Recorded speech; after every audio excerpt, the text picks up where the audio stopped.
of work. The depth and richness of the archaeological deposit explored during this project was fantastic and has contributed greatly to the history of San Gabriel and Greater Southern California. Aside from its size and scope, this project has allowed for amazing levels of community outreach and educational opportunities. To start off, I will be providing an overview of the project and the results of our numerous stages of archaeological excavation. The Alameda Corridor East, or ACE, San Gabriel Trench Grade Separation Project was one of several planned grade separations that eliminated the direct intersection of train and vehicle traffic in the San Gabriel Valley. Excuse me. Including 2.2 miles of Union Pacific Railroad right-of-way in the cities of San Gabriel, Alhambra, and Rosemead. This project included the excavation of a trench up to 40 feet below the existing grade and passed right in front of the historic Mission San Gabriel. While this project created thousands of jobs and is expected to greatly improve safety, noise, and air pollution and traffic, the resulting work removed any archaeological deposits within its immediate footprint. The environmental process for the project began in 1999, and SWCA became involved 12 years ago in 2006. Project construction started in 2012 and will continue through 2018. Here's a quick background on the mission. Franciscan priests founded Mission San Gabriel Archangel in 1771 along the fertile Rio de los Tambores, the river of the earthquake. Due to frequent flooding, the mission was relocated to high ground in 1775. The fourth of Upper California's 21 missions, the Mission San Gabriel surpassed all others in terms of material success. At its peak in the 1820s, mission resources included approximately 100,000 cattle, 20,000 horses, 40,000 sheep, 30,000 bushels of grain, and 500 barrels of wine and brandy. The mission garden and orchard, located just south of the church, included an area of 40 acres enclosed by an adobe wall and a dense hedge of cactus. The garden and orchard were watered by stone-lined irrigation ditches called zanjas. They produced a wide variety of grains, fruits, vegetables, spices, nuts, flowers, medicinal herbs, and other plants such as cotton, gourds, and tobacco. Due to the tremendous success of the mission in livestock, agriculture, and industry, it became the economic center of the region. The archaeological work for the ACE project was conducted in 3 phases. Phase 1 included what is called an intensive pedestrian survey, where the entirety of the project area is surveyed on foot to identify any potential resources within the proposed project area. During this phase of work, SWCA identified 7 archaeological resources along the 2.2 miles of railroad, including the NRHP-listed San Gabriel Mission and the ruins of Chapman's Mill. Also identified were 92 historic architectural resources. In addition to the intensive pedestrian survey, SWCA used ground-penetrating radar and conducted test excavations to identify any potential subsurface archaeological deposits. The results of this phase of work allowed for a more informed approach in the subsequent phases of work. Phase 2 of the ACE project expanded upon the previous testing and included both mechanical and hand excavations. These different methods allowed for different views of the site. The mechanical stripping allowed for the identification of large architectural features, while the hand excavations allowed for the identification of artifact concentrations and typologies. Both of these allowed for an evaluation of the archaeological remains of Mission San Gabriel. SWCA found that the archaeological portion of the site contributed to the mission's NRHP eligibility due to its potential to contribute important information to history. Among our many finds were Joseph Chapman's Mill and Mill Race, which is the second industrial property in California after a slightly earlier mill built also by Chapman. The foundations of the mill itself were preserved in place. Once the site was found eligible, we wrote and negotiated a memorandum of agreement between Caltrans, California SHPO, and ACE, which included 15 required mitigation measures, including protecting the mission buildings, further archaeological research, and public engagement. The largest of these is a requirement to conduct archaeological data recovery at the Mission San Gabriel site. For 5 months in 2011 and 2012, we conducted intensive data recovery excavations at the San Gabriel Mission site.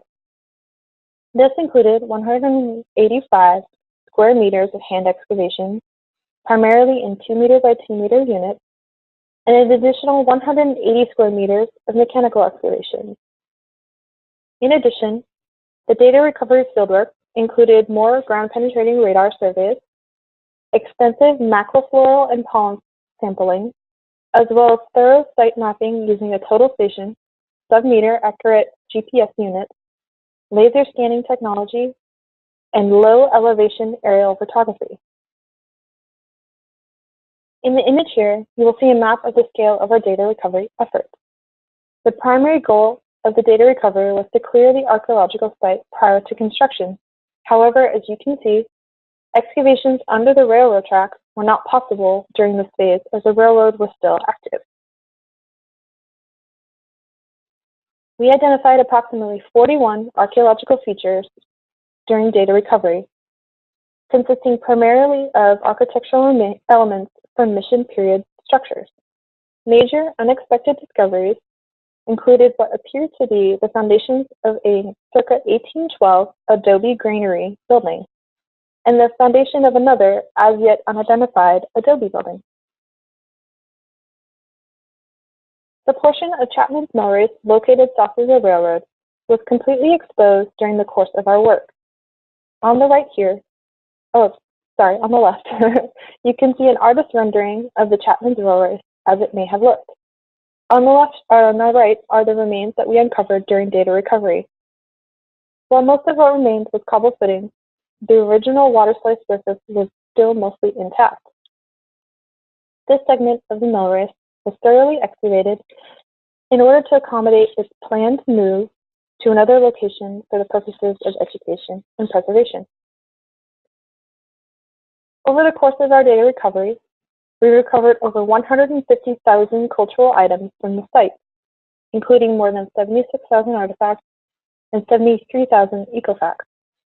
The most numerous items consisted of building material and faunal bone, particularly cattle, which, as mentioned earlier, is the biggest element of Mission San Gabriel's economy.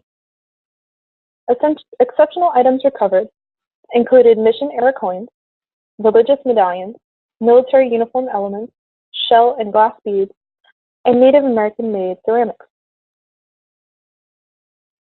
After the completion of data recovery, a temporary railroad track called a shoe fly was installed to the north of the existing track, allowing for the beginning of the extensive excavations for the grade separation. Due to the scale of these efforts, SWCA focused its efforts on the identification of archaeological features in previously inaccessible areas. Upon the identification of these features, we conducted additional data recovery as necessary. These features ranged in time dating from both the mission period, from 1769 to 1834, up to the American period, which began in 1847.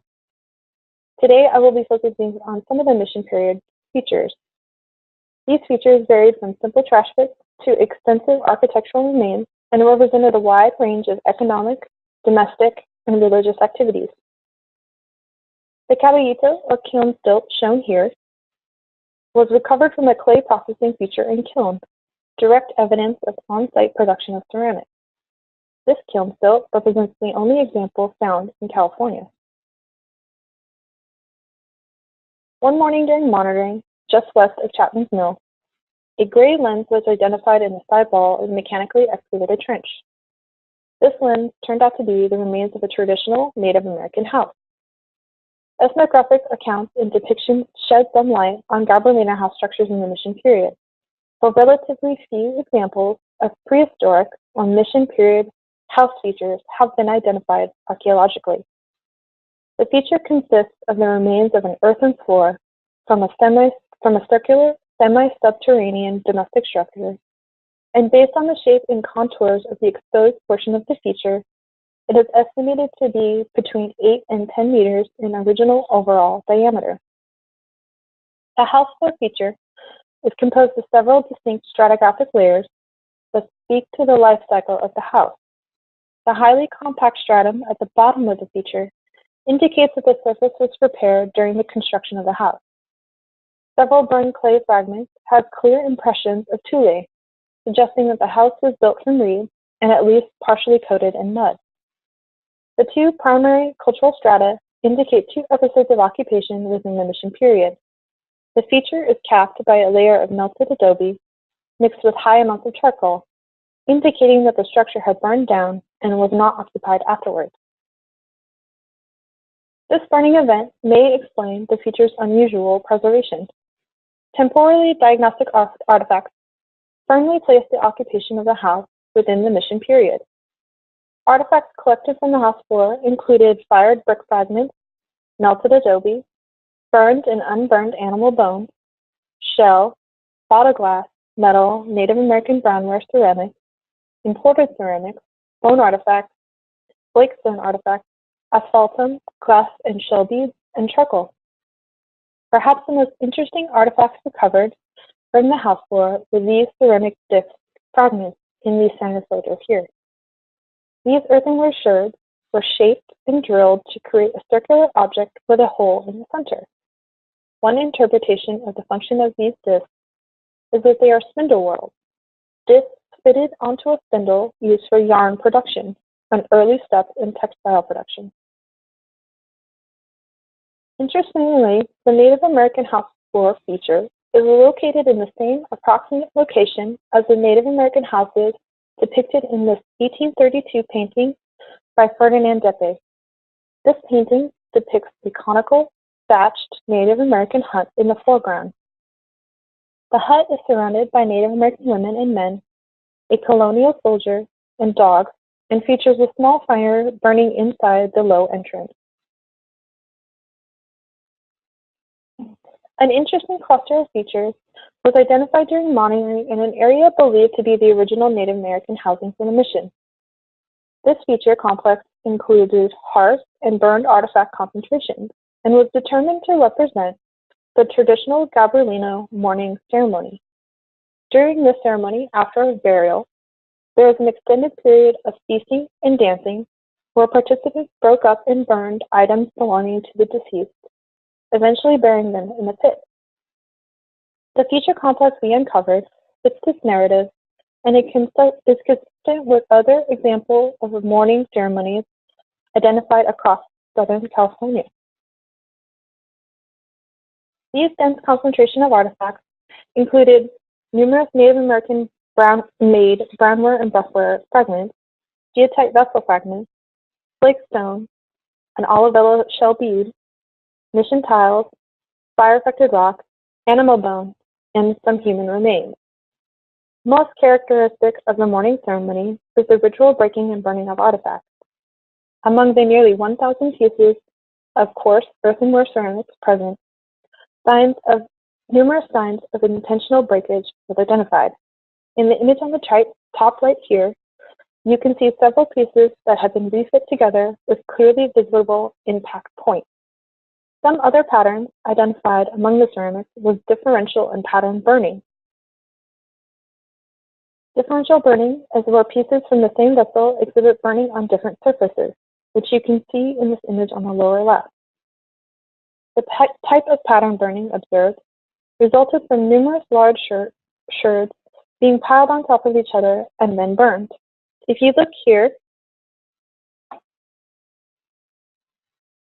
you can see where another ceramic sherd protected the unburned portion, creating this straight edge to the burn mark.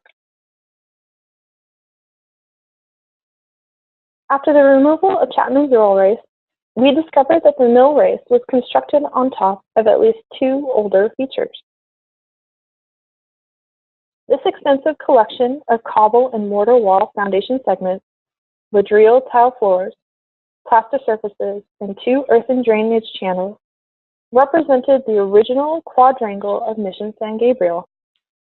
This quadrangle was constructed prior to 1783 during the early mission period.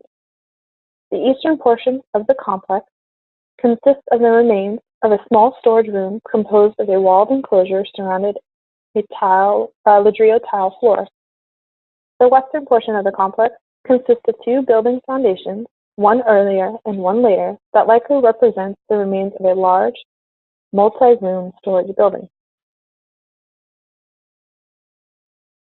A public outreach program was included as part of the Memoranda of Agreement for this project. SWCA assisted with the development of this program, designed to address the challenge of how to discuss the achievements of the missionaries while acknowledging the exploitation of Native Americans at their hands. SWCA partnered with ACE to present a robust, trilingual public education and outreach program, interacting with the media, school children, politicians, and neighbors. More than 3,000 members of the public viewed the archaeological work in progress, and the work was reported by print, television, and radio media outlets. A key to success of this program was its inclusiveness, drawing heavily from the perspectives and knowledge of Native American consultants, officials from the local Catholic diocese, and local amateur historians. The ACE website was and is the primary source of information about the project to the public. It contains a wealth of materials, including our project description, impacts of the project, and construction alerts. SWCA collaborated with ACE in providing the content for the archaeological pages, including a program fact sheet with information regarding the guided viewing program, a webcam, and an informative pamphlet. A wide-angle, low-resolution webcam, which you just saw the quick time-lapse feed here, was focused on the archaeological excavations at the Mission San Gabriel site and was accessible through the ACE website for the public to view the project. SWCA and ACE produced a trifold pamphlet available for download on the ACE website and distributed at site tours for visitors to take home. The pamphlet gives a brief history of the Mission San Gabriel and an explanation of the field of archaeology. To present a balanced perspective, biographies of historic persons were included, including Toy Purina, a Gabrielino spiritual leader who led an attempted rebellion against the Mission San Gabriel, and Joseph Chapman, the American designer and builder of the mill and mill race described earlier. The largest and most impactful portion of the public outreach program was the guided tours of the archaeological dig site. The program was designed primarily for school children to view the data recovery project and to learn about the cultural resources present. However, local Boy Scouts, media, other archaeologists, Native American bands, historical societies, and representatives from city, state, and federal governments and agencies also attended the tours. A show-and-tell box with samples of artifacts found at the site was created to pass around during the presentation. Visitors were able to view and handle mission goods like cowbone, glass, pottery, beads, and flakes, and building materials such as ladrillos and tejas. SWCA archaeologists were available to talk about the site and answer questions at the conclusion of the presentation. Andy Morales of the Gabrielino Tongva Band of Mission Indians also participated in tours when on site. In this photo on the bottom right, you can see Andy singing as part of his presentation. Through this collaboration with ACE and the Gabrielino Tongva, we were able to present a well-rounded version of the history of the Mission San Gabriel, including a Native American perspective.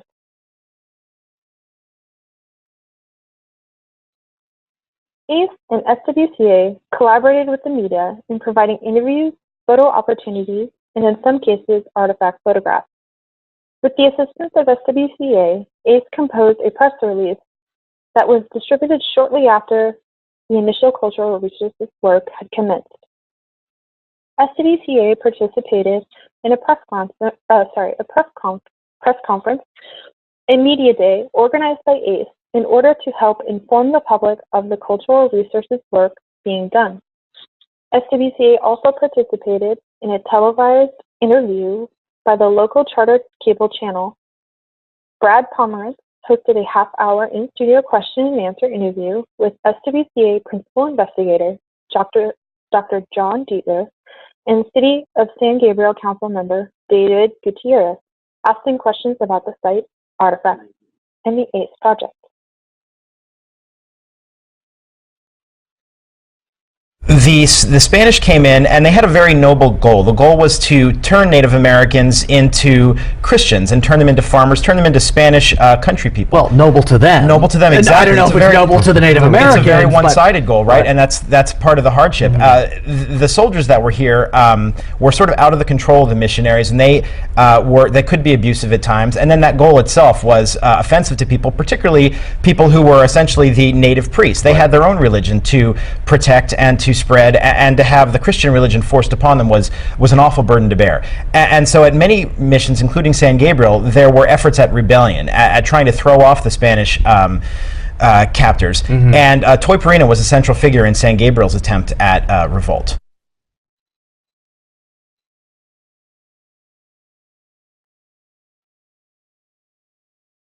As mentioned earlier, the segment of Chapman's mill race uncovered during Phase 3 excavation was prepared for relocation for public display.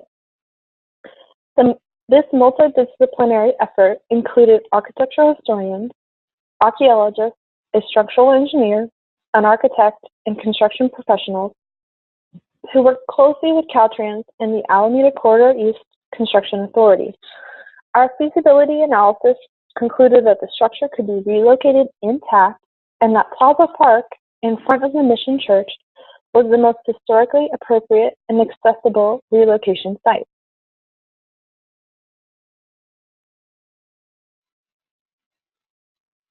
The team graded both sides, undercut the mill race segment, and inserted steel beams for support. The movers braced and lifted the 15-ton structure, placed it on a flatbed truck, and drove it to the relocation site. We encased the mill race foundation in reinforced concrete and reconstructed its walls to their original height using boulders salvaged from the archaeological dig. We constructed concrete tanks at each end of the mill race to house a simple plumbing system that runs water through the original channel, creating an authentic look, feel, and sound. The structure is landscaped with native plants and a decomposed granite pathway and signed with commemorative plaques and interpretive signage to provide visitors with information about the history and significance of the feature. The restored mill race now stands as a monument to the ingenuity and hard work of its creators, preserved for the long-term enjoyment and education of the public. In addition to the many forms of public outreach that I described here, SWCA has presented numerous papers about the ACE project at professional conferences, local schools and universities, and historical societies. We developed a publication on our data recovery efforts available to the public and have a forthcoming chapter in a book on California missions that will be published by the University of Arizona Press. In conclusion, the rich and vibrant history of the Mission San Gabriel uncovered during the ACE project was not relegated to the realm of academia. The project was designed from its inception to engage and educate the public. The on-site presentations allowed for unique and hands-on experiences for over 3,000 visitors, and the educational signage and preserved mill race will continue to present the history of Mission San Gabriel to future generations. Thank you. Thank you, Alyssa. That was perfect timing. We are 30 minutes into a presentation, and we now have as much as 15 minutes for questions if we'd like to use that time. While I'm waiting for questions to come in from anybody, if anybody has any questions, I'll ask my own, but just encourage people to type your question into the chat box or the Q&A box. I'll wait around and see if anybody has any additional questions. You can also raise your hand if you'd like to talk directly with Alyssa. In the meantime, I'm wondering, Alyssa, my question for you is, what sorts of new technologies do you think would be exciting kind of uses for youth and student groups to interpret some of these archaeological sites? So one of the more interesting technological developments that have some really exciting applications in archaeology is actually drone imagery. A lot of times when you're looking at something so extensive as these architectural features here, when you're on the ground, you can't really get an idea of what you're looking at.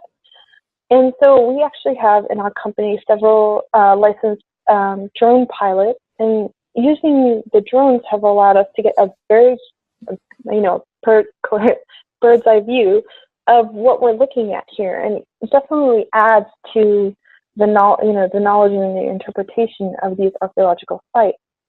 And having done a couple, outreach education things for kids, kids are really excited by technology, and I feel like drone imagery it's going to have a lot of applications in both for archaeological remains, but also even structural architectural history remains. Great. We just a bit of a plug for our conference. We just had 2 sessions on using drones for historic preservation purposes, and they were both really well attended. So there's a lot of interest in them. And my understanding is, as consultants, it's also a much more affordable way of gathering information in the field without having to use helicopters, for example. So it seems like it's becoming much more widespread in its use. We also had a question from an anonymous attendee who asked for you to elaborate on the trilingual component of public education, probably as it was involved in this project. So we had an English and Spanish version, and then we also had the Native Americans translate into their traditional tongue. So it was definitely an exciting element added to that by having that third English to Native American dialect. Right. Great. I think it's a follow-up question, maybe from the same person, but the question was, what sort of credentials did those who gave the media appearances have? Were they conservancy members, advocates, project managers? What kind of background did they have? So the media clip that I showed Dr. Don Dietler, he's a PhD, a UCLA graduate. He's been doing archaeology in California for 20 plus years. He is the principal of our Pasadena office for the company. So, and also the lead on this project. He started on the project in 2012 and has been going since. In terms of the presentations to the children, it's some of them just had a bachelor's degree and just extensive experience, and they were very personable. Some of them were either in the process of or had just received their master's degrees in archaeology. So it kind of varies. Most of my coworkers, including myself, anybody with a master's degree is a member of the RPA, which is the Register of Professional Archaeologists. I hope I answered that question. Yeah, I think you did. Maybe a follow-up question from me is, how did you collaborate with the mission? I'm sure there's a nonprofit that manages the mission, and what sort of groups did you work with, whether it was the mission or local education organizations? What sort of collaborative process was involved there? So primarily in terms of developing the project and the plan, how we were going to proceed, it was very much the stakeholders, and that included, the construction companies, the SHPO, the Native American groups, as well as the archaeologists. When it came to the education, we had reached out to a lot of the local schools. There's actually a high school just down the street. They had students come over to tour the site. And then we worked very closely with the mission in terms of they got, we gave them a few artifacts for their display in addition to curating with them the Fowler Museum at UCLA. Mhm. So it's definitely it's such a large project that you really have to involve a lot of different agencies and people to make it a success. Okay. Looks like we just had another question. Seems like it's a follow-up to the question about the trilingual dissemination. What kind of format was it in? Was it in signage, plaques, brochure, or what? How did you disseminate that information? I believe it was just in signage at the dig site. Okay. Now, what I'll do now is leave us open for continued questions. I'll keep an eye on the chat box and the Q&A box. I don't see anything come in right now, but usually this is my opportunity to encourage you to leave feedback.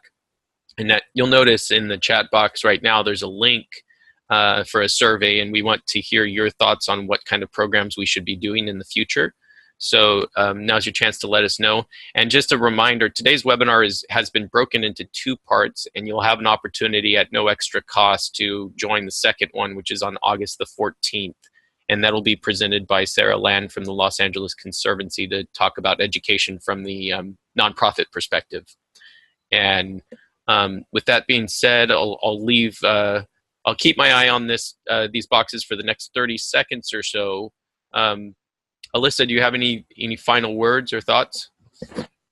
No, I just wanted to say thank you for letting me participate in this talk today.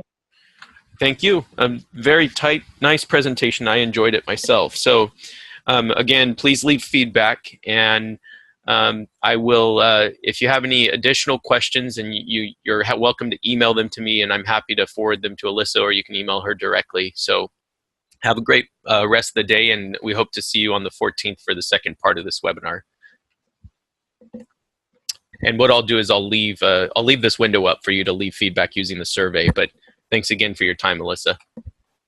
Thank you.